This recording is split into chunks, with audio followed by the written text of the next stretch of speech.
The Flames limped into their All-Star break just getting by a Blackhawks team who had lost 19 straight road games coming into this one. Not only did they just get by them with a 1-0 score, they also allowed 4 or 5 breakaways in that game. Markstrom had to stand on his head just to get them that win in the first place. Even with that win, the Flames have been reeling. They lost some critical games that they needed to win to keep up in this playoff race. And if this keeps up after the All-Star break, the noise about those 3 big UFAs, Lindholm, Tanev, and Hanifin, is going to get louder and louder. And we're definitely going to get a much clearer idea of which direction Craig Conroy and the staff are going to go down between a full-on rebuild or a retool on the fly. Hanifin is definitely the biggest question mark of the 3 right now, but the discourse around Lindholm and Tanev is heating up and getting really interesting. As a top 6 forward who scored 40 goals in this league before, Lindholm may be the shinier toy for teams on the market, but Tanev is such a warrior and he can be so helpful to a team looking to get a cup. He's not going to fetch you as big of a return as Lindholm, but especially in a playoff setting, this guy can be invaluable. Let me show you a couple examples. It's 0-0, Chicago's on the power play and they've been buzzing. On this shot, both Lindholm and Tanev try to get in front of it. Tanev is the one who's successful. That one stings. Just a few seconds later, Kurashev walks in with a nice look. Tanev takes away his angle, another nice block. Then a few seconds after that, Kurashev gets another look from that spot.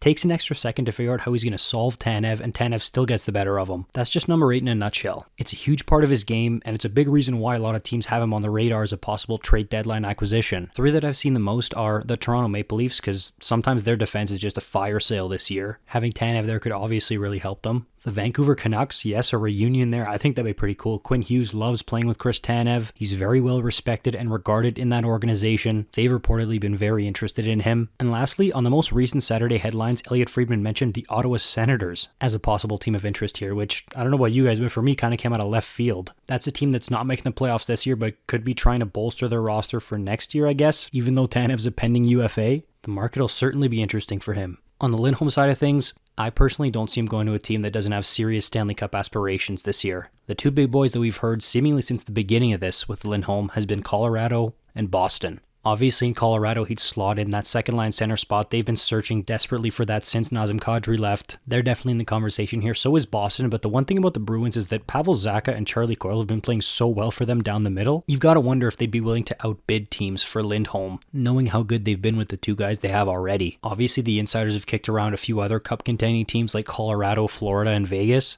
But recently it's come up that Vancouver might be in the mix here, which I found really interesting. If he were to join the Canucks, that would offer them so much versatility. They could reunite the Lotto line and then make Lindholm the second line center. They could roll with Pettersson, Miller, Lindholm down the middle, which is just insane. Or don't forget, the first couple of years Lindholm was in Calgary, he was on the right wing with Monahan playing at center and Johnny Gaudreau on the left wing. He could play on Pettersson's right side. This is going to be super interesting, not only where these guys end up, but if the Flames trade those 2 plus Hanifin, man, the direction of this team is going to look so different. Where are they going to go from there? Because Huberdeau, Kadri, Backlund, Coleman are still going to be part of this team. Are you going to try to trade as many of those guys as you can? Like Huberdeau, the contract is pretty much untradeable, but the rest of the guys, are you going to try to trade them and blow it up completely? Throwing Markstrom in that equation too? Or are you going to try to do a retool on the fly similar to what the Kings did or the Preds did last year? This is something we're definitely going to follow. Let me know in the comments, what should they do with these players? Notably Lindholm and Tanev, and where do you think they're going to end up? Let me know. If you want more content like this, you know what to do. Like, subscribe. I'll see you in the next one. You're awesome.